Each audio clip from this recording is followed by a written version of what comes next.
All right. What is up, everybody? Josh Tapp here again, and welcome back to the Lucky Titan. And today we're here with Dr. Michael Turner. And I have to really explain to you guys how Dr. Turner and I came to know each other, because he's heard of me. I've heard of him. We ended up knowing similar people. We ended up working with him. We've been working on his brand and his podcast.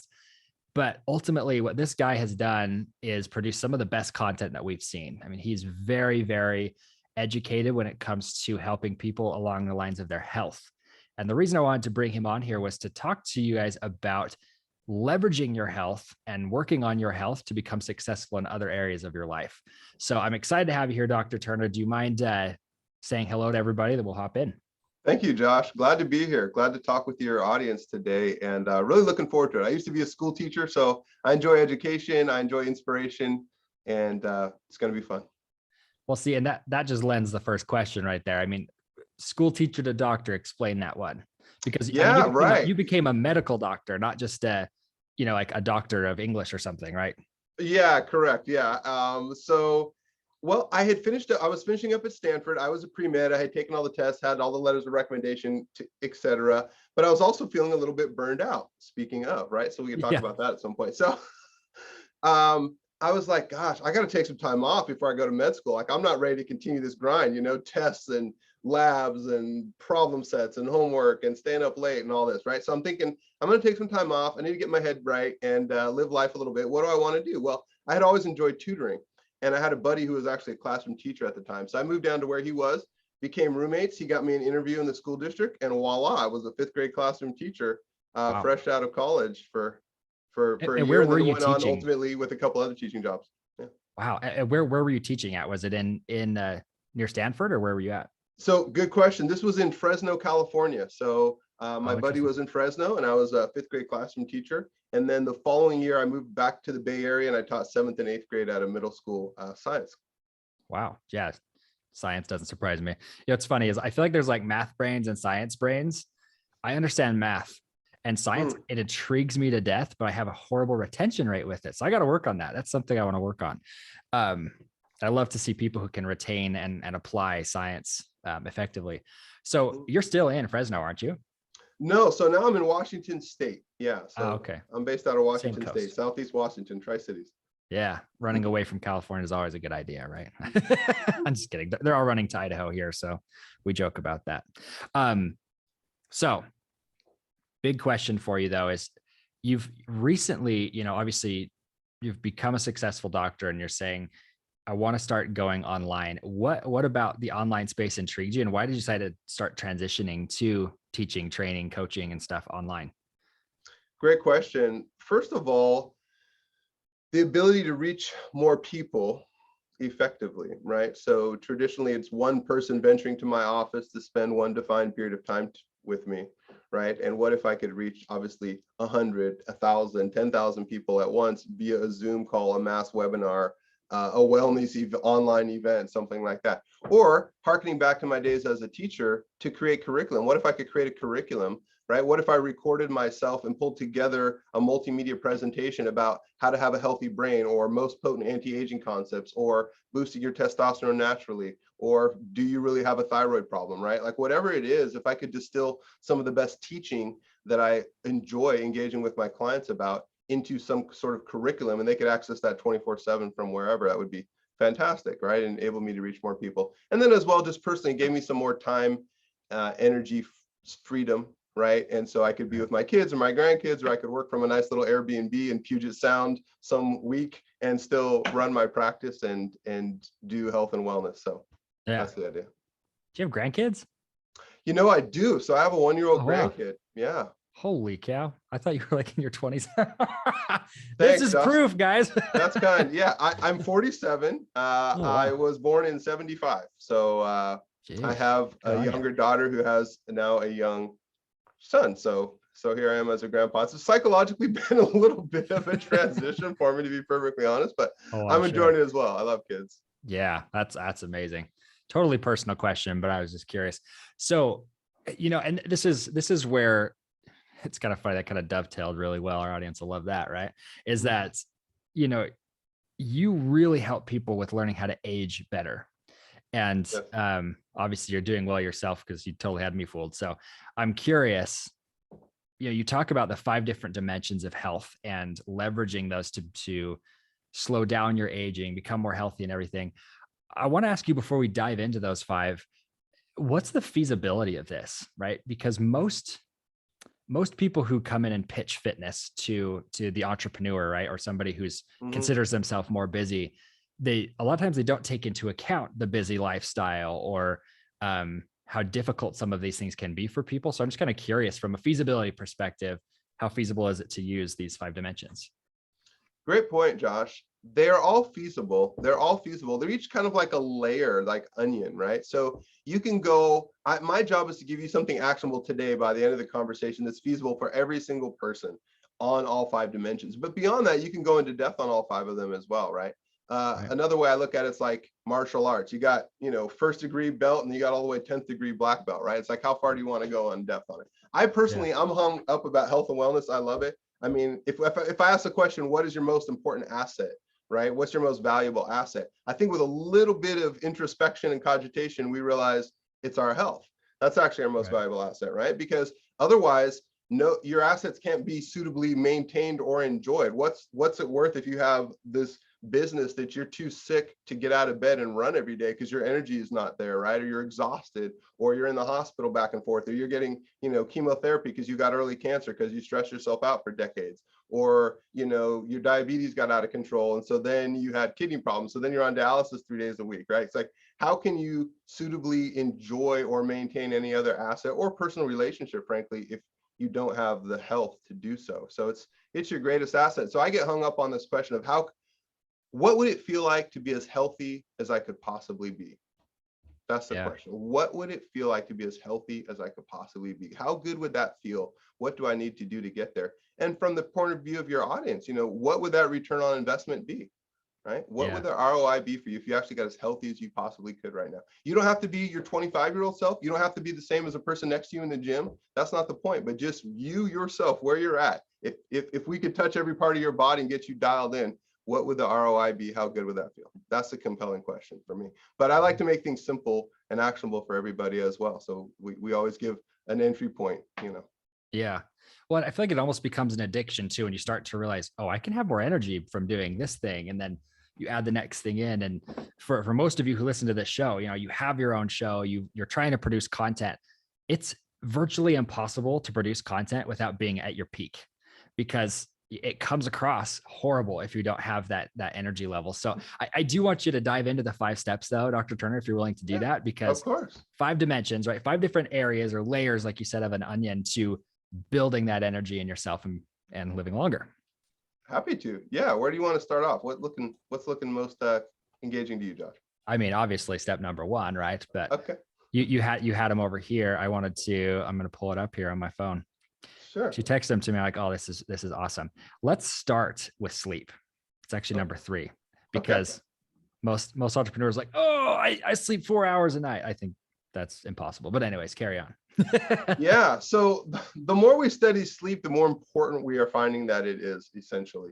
I'll give you a couple examples. Let's talk about your immune system. So one of your most important immune system cells is called a natural killer, NK, natural killer cell. And this thing is important not only for viruses, bacteria, but also for cancer. A lot of people don't realize that a healthy immune system is also an anti-cancer immune system. Another way of saying that is that your body is constantly producing cancerous cells every day, but they're also successfully, ideally, being identified and then destroyed by your immune system. So your natural killer cell is a linchpin of that, especially in its anti-cancer role. Now, here's what's interesting. They've done studies. If they take perfectly healthy and perfectly well-rested people, okay, no sleep debt. And if I take this perfectly healthy and perfectly well-rested person, and just for one night, I deprive them of sleep, and they only get 4 hours of sleep, okay, then I take them back to the lab, draw their blood, isolate the natural killer cell, put it in a petri dish, bombard it with different kinds of viruses and bacteria and different sort of challenges, and see how active this thing is. The natural killer cell activity has dropped off after just one night of 4 hours of sleep. Okay. Wow. Jeez. Further punchline, let's ask the question, how much does it drop off? Let's quantify that. And the answer is 30%.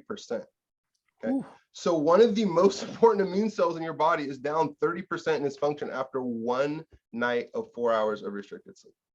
That's striking. Jeez. So what would that do after a week or a month or a lifestyle of crummy sleep? And the answer is your immune system's just slowly getting run into the ground. You're probably running on a 30% immune system or something like that after a period of time.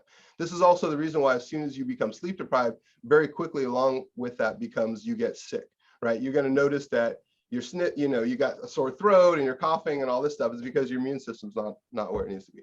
So that's one dimension of sleep. Another one would be simply it's your cognitive acuity, your mental energy and such like that. So they've done studies in long haul truckers, and they've shown that if you're up for 18 hours in a row, you become cognitively and neuromuscularly impaired in your performance as a trucker to the equivalent of having a blood alcohol of 0.05. Okay. Jeez. Yes. So after 18 hours straight, you're driving on the road, you're functioning at a diminished capacity equivalent to a blood alcohol level 0.05. Or another aspect of sleep we could talk about would be your brain health and its involvement as far as dementia and Alzheimer's, right? So there's a huge connection between the quality of your sleep and the onset of Alzheimer's. This has been studied at UC Berkeley over the last 10, 15 years. And essentially at night, especially during the deepest stages of sleep, there's a cleansing process. You can think of it like a self-cleaning cycle, like a dishwasher or something that's going on in your brain through the cerebrospinal fluid, which circulates and flushes out some of these toxic metabolic products that build up. And in the case of Alzheimer's, it's something called the amyloid protein. Well, if you get choppy sleep, there becomes increased levels and increased deposition of amyloid protein over time. So what they did at Berkeley, which is fascinating, is they basically predicted people's Alzheimer's onset, right? Jeez. They took people and said, oh, you're 60, you don't have it right now, but based on how crummy your sleep is, ma'am, you're going to likely develop Alzheimer's within the next 5-10 years, something like that. Wow. Yeah. Well, and so I've heard a lot of different studies on this, but what do you consider to be an optimal sleep pattern? I mean, is it different for everybody, or is there like a set? Because I know they talk about what are those cycles? It's like your sleep pattern at night. I think it's like every 2 hours. I've heard it all, and I'm just kind of curious what your take is on it. Like, is it a certain hour amount? Yeah, you're on the right track. So I would say there's a couple ways to look at it. First of all, you want your sleep to be front loaded. In other words, earlier than midnight being better, right? So 6 hours of sleep, let's say between 10 a.m. and 4 a.m., okay, or 10 p.m. rather than 4 a.m., is not the same as 6 hours of sleep, let's say 1 a.m. to 7 a.m. Right. You with me? It's front loaded in terms of physiologic benefit. Another way to think about that is if we didn't have modern technology and lighting all this, when would you go to bed, right? And, recently I was actually hiking through a national park in South America. Okay, as remote as it gets, no cell phone service, nothing like that. It was really interesting. What was my daily pattern? We'd eat dinner around 6:30. By 7:15, dinner was done. It was pitch black. It was like stars were up. It was like lights out. I'll go, okay, I guess I'm going to bed now. I was going to bed at like 7:45, 8, right? And then you snap up when the sun comes up about 5:30, something like that, right? Yeah. So physiologically, you're front loaded in terms of your natural biorhythms to get that sleep. So that's one thing. Shift your sleep earlier. And then, you need to be aiming for a solid 8 hours, honestly, just to give it a number, right? Teenagers need more, 9, 10, adults, maybe slightly less. But the simple litmus test for yourself is, do you ever find yourself being tired? Do you find yourself needing to take a nap, right? You shouldn't, right? So if every afternoon you're looking to take a nap or an energy drink or coffee, you're not getting enough sleep and you need more than you are currently, getting. So, yeah. Well, I feel like I could interview you about that concept for the entire time, because I'm curious. I'm totally a morning person. So going to sleep at 9 o'clock for me is not a problem. Like, I'm an old man when it comes to sleeping, but Tyler, who right, his wife and they will stay up till 1 or 2 every night, and that's when they go to bed. And then they wake up at 8 to 9 or whatever it is.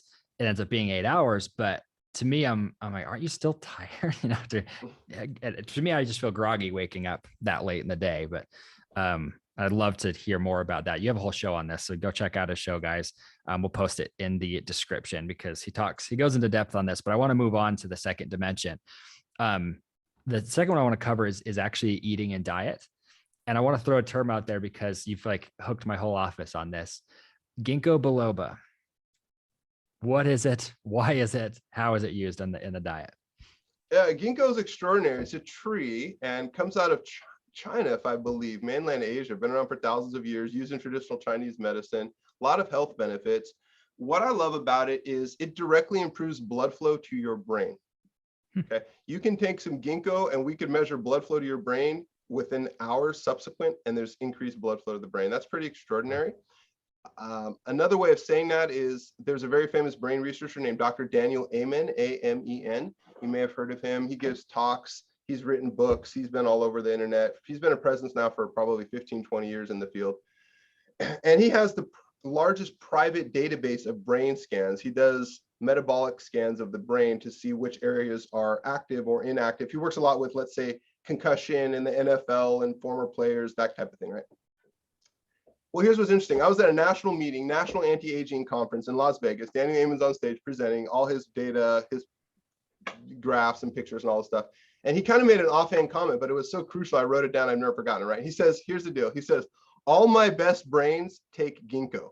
That was his quote. All of my best brains take ginkgo. And as soon as he had that, I was like, well, that's good enough for me. If it's good enough for this guy and all his best brains, then like, I'm on it. Where's my ginkgo? You're like, I take a pill, I'm in his club, I'm in, man. Exactly. So I was all over that the next day. It's got some other benefits too. It's got some good antioxidant benefits and such. So, and it's inexpensive, readily available in high quality form online. So yeah. Well, so definitely get on that. I'm curious. We can't actually say that on here, but definitely consult your doctor on that one. I got to be careful or I'm gonna get in trouble. People are like, you told me to take this and now you're in trouble.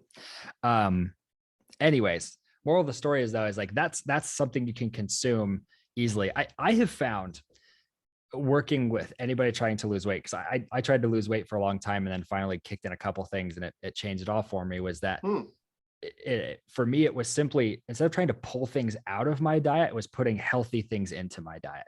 Because then it didn't feel like I was taking away from myself. So I'm kind of curious, like how you're helping people to take that step and start eating healthier before they need it, right? Because I'm 28, still don't quote unquote need it now for my everyday activities, but I will need it in the future, right? And obviously I need it now, but. Good point. I like your idea, Josh, there about you can't have a deprivation model working, right? So when I talk to people, they're like, I need to eat better. I'm like, okay, let's talk about what we are going to do. And then also let's talk about moderation. And it can't just be a list of a whole bunch of stuff you have to avoid, because then of course your mind's feeling deprived and your mind's focusing on what you can't have. And it's just, you know, the psychology of all that part. So moderation is a key concept. So yeah, we're trying to cut back sugar. We're trying to cut back saturated fat. We're trying to cut back animal products in general. It's well known purely from a cardiovascular viewpoint, from an anti-aging viewpoint, that a plant-based diet is the best. Maybe occasional dairy here and there, lean meat here and there, but predominantly plant-based is going to be the best. So, but this is moderation, and also understanding that food has a function other than just purely nutritional in your body, right? There are social elements of food. There's taste, there's joy of living. I'm a big foodie, frankly. I'm the biggest foodie around. Like, I mean, take me to a buffet and, you know, a charcuterie board or a tapas bar, and I'm just like a kidney candy store, like sampling everything, you know? Yeah, I'll have some sangria and a little bit of creme brulee and like whatever, you know, bring it on. I just love flavors. It's part of being alive for me. So anyway, you know, you gotta have a little moderation in it, and, you know, just I don't have seconds, I don't have huge desserts, things like that. But to get someone started, we'll have them pick one goal that they want to work on, and people know where they need to start to work. That's what's interesting, right? It has to be individualized. And so I there's no one size fits all. I don't come to someone and say the first thing you need to do is stop eating so much McDonald's, because some people don't have a problem with that, or you need to cut out sugar. Some people don't have a problem with that. Some people are stress eating, right? Some people are eating late at night, who knows? So we get individualized. I tell them to pick one thing, baby steps, we make some moderation, and we kind of work from there. But as far as bringing things in, yeah, we want to ultimately be bringing in more plants. We want to bring in more clean water. You know, you want to be bringing in more fiber, fruits, vegetables. For people who don't like salads, I'm a big fan of making smoothies, right? Personally, it's just a lot easier for me. I don't always have time to sit there and make a salad, right? You know, yeah. And they get old pretty quick. Right. Yeah, it gets old, right? But I can pull out a blender and throw some baby spinach and a bunch of other stuff in there, and it can feel good and taste good too. So see, that's funny. One of our employees here in the office, she can't even stomach lettuce. She hates lettuce, which is funny to me, because I can eat lettuce all day, but smoothies are just such a great option for you if you're like, I can't eat something. It's usually a texture thing, and you can overpower that with apple juice or something, right? That's my belief on it. But so cool. Well, let's move on to the next one, right? Exercise obviously being a huge one. Yeah. My point here, I gave a talk recently on the most potent anti-aging strategies. I was actually a guest on someone's podcast. And as I went through that talk, the single most potent anti-aging strategy is consistent exercise. okay, Right. above anything else that could be done. So it's fascinating how exercise renews the body. I mean, we all know it's good for you. We know we should be getting some more, et cetera. But the more you learn about it, the more compelling it becomes. Everything from brain health to heart, lung health, obviously, strength of your musculoskeletal system, immune system, testosterone levels in men, all of this stuff, inflammation levels, all of this, deep sleep. So if you exercise in a given day, you will sleep better at night. That's well known. So there's all these connections where it's just multifaceted renewing process. But in particular, when I start to talk to someone about exercise or movement pattern, my first rule is that it needs to feel fun. That's actually the most important rule. It needs to be fun, because again, if it's not, you're going to be operating at deprivation mode and you'll be off the bandwagon shortly, right? So I have to talk to that person. I have to get to know them. I have to tell them. And one of the first questions I ask, if they haven't been active in a while, I'll ask, when was the last time you were physically active and what were you doing and did you like it? And they'll say something like, yeah, I used to lap swim when I had this one job. There was this gym nearby. I used to swim every lunch break. I just felt good. It was so great. And I'll say, well, what happened? Well, we changed cities, we changed jobs. I got too busy this night. I'm like, okay. So then in my mind, I'm thinking, all right, we got to go back and recapture that mojo, right? Like, we know this person likes to swim, water's their thing. Like, how can we engage with that again? So it's got to feel fun. For some people, that's Zumba. For some people, it's taking a walk in the neighborhood with their dog. For some people, something aggressive like CrossFit or, Brazilian Jiu-Jitsu, like whatever it is, it just needs to feel fun. And my job is to engage with what sounds fun for them and then overcome their current barriers to doing what is fun from a movement viewpoint, right? Because they used to do it, but now they're not for some reason. And so we got to troubleshoot these barriers, which gets into behavior change and psychology of that kind of thing. Yeah. Well, to me, like we've found, I have a guy in the office that we work out together, but we've both found that instead of constantly trying to just hit the gym, we'll go play volleyball, we'll play basketball, we'll do that with other people in our neighborhood. And it actually works well because, like you said, it's fun. It's a social element. I really enjoy playing sports with people. I think it's a blast. Yeah. So yeah, I love that methodology. And again, we could go into like 5 episodes on each of these points. But if I just mention something real quick too, I think, Josh, another key takeaway is to try to do something every day, right? So try to keep a little consistency with it. So it almost needs to become a habit of health. Like, you took a shower, you put on clean clothes and you brush your teeth today, I'm pretty sure, right? You didn't get too busy to do that. Well, it's got to get to that level where I'm not too busy to do my bit of movement today. That's fun and necessary for my body. And in that case, sometimes we have to help people avoid an all or nothing type of mentality, right? So some people feel like, it doesn't count as a workout unless I go to the gym for 45 minutes and get super sweaty or something, right? And they're like, since I don't have time to do that right now, I do nothing, right? And that little gap right there is what we want to work on. So you're doing something at least every day, even if it's 10 minutes of stretching, even if it's 5 minutes of jumping jacks, like whatever it is, which interestingly enough, they've shown that if you crank up the intensity, you can get a lot done in a short amount of time, right? And this goes under the name of things like high intensity interval training and Tabata method and all of that. But what's fascinating is this guy Tabata, T-A-B-A-T-A, out of Japan. He was actually a researcher with the Japanese Olympic team. He was working with their cyclists. And his question was, what's the minimum effective duration of exercise that I can have these guys do and still perform at a high level, right? Instead of them having them on the spin bike, at X number of watts for 20 minutes, can I get equivalent out of 10 minutes, 5 minutes, et cetera, just by going up in intensity? And what was profound is he found that he had guys ultimately only doing 4 minutes of work. Okay. Wow. That's it. 4 minutes of work. And they were getting the same benefit at a high intensity. They were getting the same benefit as guys doing like 20, 30, 40 minutes at a lower intensity. So I tell people, you can get in shape in 4 minutes a day if you're willing. You can absolutely do that. There's ways. Yeah. That's amazing. Do you have any recommendations of where to go to find workouts like that? Yes, absolutely. So YouTube will be good for that. If you looked up Tabata, T-A-B-A-T workouts, you'll find some. And so each, as he traditionally defined it in the study he did, it was 20 seconds of intense exercise followed by 10 seconds of rest and then repeat. And that whole cycle was repeated for 4 minutes total. And there are some really good things on YouTube. So it's going to involve you doing something like jumping jacks or burpees for 20 seconds, 10 seconds of rest, jumping lunges, 10 seconds of rest, aggressive fast push-ups, 10 seconds of rest, that type of thing. But it can be done without a gym, without equipment. There are some really good trainers out there who have created systems. Yeah, I was just kind of curious because I love to find little hacks like that, because that's something that you could literally do in your office on your quote unquote lunch break. If you take those, I know entrepreneurs, we never take lunch breaks, but take 5 minutes out of your day every day to schedule. I love that, because it doesn't matter how, heavy, skinny, out of shape, in shape you are. That's something everybody can do is 5 minutes. And it doesn't require getting dressed even for that. True. Just to emphasize that real quick, Josh, so you might find this, curious, maybe fascinating. Sure. A couple years ago, I had my goal, personally, fitness viewpoint, was to run a 6-minute mile. Okay. Something I had never done in my life. I was not a cross country runner in high school, college, nothing like that. Okay. And I'm kind of a bigger guy. I'm like 6'1.5", 210 pounds. And at the time I did this, I think was 38 years old.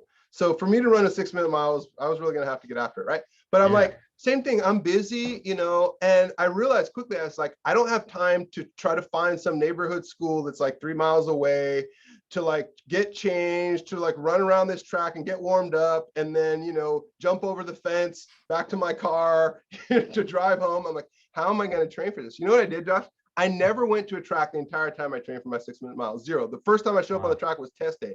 But what did I do? I did Tabata actually in my walk-in closet. If I was at home, I had a walk-in closet, I had enough room. That's typically where I do it. And what I did was I would sprint in place. Sprinting in place, like high knees, just pumping arms, sprinting, okay? 20 seconds, 10 seconds rest. When that started to feel easy, I grabbed hand weights. I was sprinting in place with 10-pound hand weights. When that got easy, I started to hold my breath. So that was the final level. By the time I was sprinting in place like a madman with 10-pound hand weights, holding my breath the whole time, that cranked me up. When I ran that mile, I was like, boom, blew through it. I got in under 6 minutes. And then I did it the next year just to prove to myself that it wasn't a fluke. And I lowered my time all the way to 5 minutes, 38 seconds. Jeez. Wow. That's amazing. Yeah. I love that.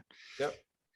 You've got me sold, because I hate running. So I'll make it fun for myself. Right. There you go. My wife loves running, so I think it's something I should do for her. Yeah, that's brilliant. Because these are the type of things that as entrepreneurs, we tend to, I would say even more so than most people, we're so excited about one area of life that we don't focus enough on adding in little habits like this. Because I know for myself, if I try to do a 5-minute workout, I'm in it. I'm like, I'm already here. And so I'll end up doing a 30-minute workout because I'm like, I'm here. But you don't even have to do that, which is amazing. It's so time conscious. If you tell me you don't have 5 minutes, you need to rethink your life. Right. Okay, let's move on to number 4. Like, we're probably over time here, but you've got me intrigued. So we're going to stay through all 5. So number 4 is mental health. Yeah. Yeah. Mental health, stress management, this kind of thing. A huge dimension of health, right? Let's think about what's your self-talk, right? There's this idea of like positive self-talk. What's going on in your mind, right? Do you see the glass half empty, half full, all that bit, right? Obviously, to be a successful entrepreneur, I mean, it's the definition of overcoming obstacles and needing to persevere, right? Like, I am an entrepreneur myself. I run my own business. I don't work for anyone. I have Dr. Turner, MD, right? So I get it. You got staff, you got lawyers, you got the government. I mean, people are coming at you left, right, and center. And so how do we retain a resilient mindset, deal with that stress, leave work at work, be present for our spouse and loved ones at home, like all of that bit, huge element of health, avoiding burnout and all of that, right? This gets into all of that. Ultimately, if I had to give you one takeaway, it would be affirmations. That's the takeaway. It's literally writing some things out. I have 3x5 cards posted all over my bathroom mirror. I probably have 6 of them up there right now. And I'll usually just rethink these once a week. And it gets my mind to then focus on where do I want to go as an individual, my personal growth and development. What healthy script do I want running in my mind that's really going to serve me in the coming days and weeks? And so I'll just rotate those and memorize them and have them up there for reflection. Love that. Yeah, it's funny. Have you ever seen that video? It's this little girl with curly hair, and she's like in the mirror. She's like, I love my hair. I love my face. I love my. Have you ever seen that one? No, I haven't. No. Look it up. It's absolutely famous. But they did a whole study on this because she started this phenomenon. It's crazy. Is that everyone was like, I wish I could be as confident as this girl. And it ended up becoming, this is like 5-10 years ago, but everybody started doing that to themselves. And they started doing actual scientific studies on just doing that and kind of like laughing at yourself while you do it. Mm-hmm. And I want to actually you'll have to find the study and then quote it, but because I am not a doctor, but it like drastically increased all of their health levels, which is crazy. Yeah. And like from a success perspective, it helped dramatically from all angles. So definitely go watch that video. It's hilarious. Just say curly girl hairs. I love my hair. That's probably what that's probably what it is. I love my hair. I'm intrigued. I will Google it after this interview and send it to you. But anyway, so I love your input on that. Rethinking 5 affirmations a day. And people think that it's harder than that to control your mental health. But I feel like in today's world, we spend so much time packing in negativity that it's Yes. hard to sometimes realize that all you have to do is add a little bit of light in there and just watch what happens. You'll increasingly get better. I'm a huge advocate of, like, if you are having any sort of anxiety, completely eliminate social media from your life and completely stop watching the news. You can argue with me all you want on this, but I think those 2 things, just watch how much happier of a person you'd be after a month. It's crazy. Yes, I agree. Anyways, I'm not the doctor here. So let's go on to number 5, just kind of wrapping this up, right? So this is your social health. Yeah, I call this social connectedness, right? I don't think you could qualify as a truly healthy human being if you're not healthy in your social relationships, right? And I think this is an area of a lot of need for people. Moreover, just within our society over the last year or two, with COVID, lockdowns, isolation, et cetera, people become isolated. And, it's kind of like this stat where they do these studies and like the average American adult male has got like 2 friends or something, right? And really, if you look this up, I remember reading this, like, oh my God, is it that bad? Oh my That's gosh. really sad, actually. But yeah, it's like 2.3 friends or something when they do the math. And it's like, oh man. So yeah, really, it's so the social connection, because to take it kind of to a spiritual level, I think about what's our ultimate purpose as people, right? And what's our ultimate, function. And I think I would encapsulate, best I understand, as to give and receive love. That's the punchline, right? Like, what's the purpose of life? It's to give and receive love. That's your goal as a human being, towards God and towards other people, to give and receive love. Well, love, that's a relational word right there. That requires somebody else, right? You're going to find out that you're most fulfilled when you are both giving and receiving love, but you need other human beings in your life to do that, and produces shockwaves of benefit of mental health and even into physical health and such. So that social piece, it's always easy to be too busy with our business to connect meaningful with our spouse, or to keep up with that friend from college or high school, right? Or to take our kids on a special father-daughter date or mom-son date or something like that. Like, it's always easy to be too busy for that, like it is to be too busy to exercise. But you got to get to a point where you say, this is non-negotiable. It's so important for me, right? You don't want to be that old person that your kids don't want to talk to you. They don't want to come by because you were so busy building the business and chasing it, or like whatever, right? But they don't have much relationship with you, right? Like, how happy are you going to be at that point? You're going to live in a big house with a gigantic bank account and a bunch of gold and cryptocurrency and like God knows what. And you guys sit there and be like, but my kids don't love me. And my spouse and I look at each other like strangers, right? Like, how happy are you going to be, and how healthy are you going to be, in that model? So my takeaway on that, and I'm preaching to myself, first of all, believe me, but my takeaway on that is to try to be intentional about investing in, let's say, just 1 or 2 key relationships each week.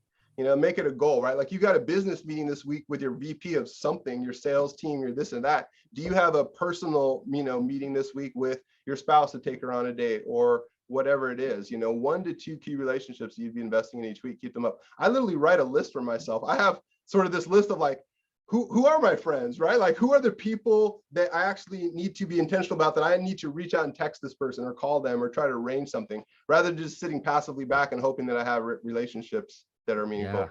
Yeah. Oh, I love that. Man. Yeah. I think that's great.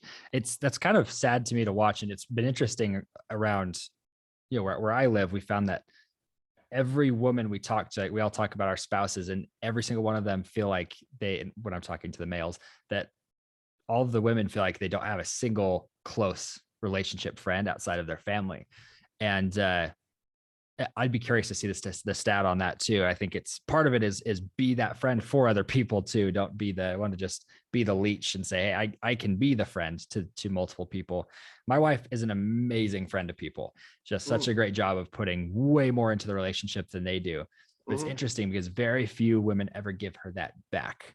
And I'm like, if you'll even just reciprocate somebody's, intentions, it's just game changing. But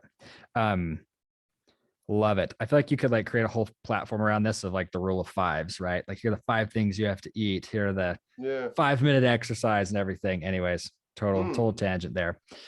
So, Dr. Turner, we've covered a lot of really awesome tips here, and I feel like everybody they're going to leave with at least one good takeaway from this. So, I appreciate you sharing that. So, where can people connect with you to kick this off?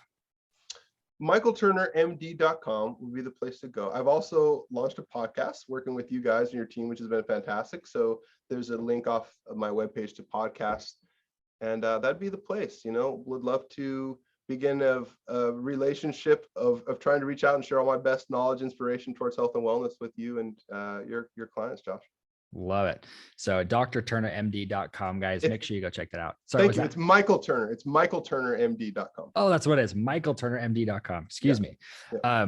So make sure you guys go check that out, jump over to the link. And then just to kind of wrap this up, Dr. Turner, could you give our audience just one final parting piece of guidance? The parting piece of guidance I would say would be to fall in love with that question: what would it feel like to be as healthy as I could possibly be? And then to start to take some concrete action towards that, right?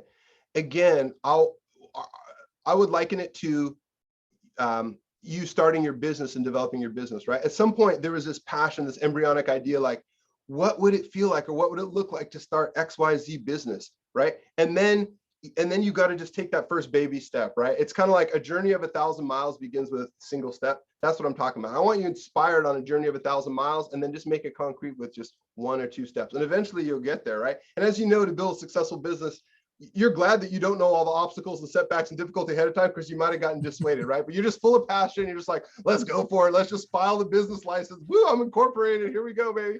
And it's like, we're off. That's kind of where we're at now. It's like, it's a long journey. It's going to be setbacks, blah, blah. But, get in touch with your passion and your drive of what would it feel like to be as healthy as I could be? What kind of benefit would that have for me? And here's one thing I'm going to start to do.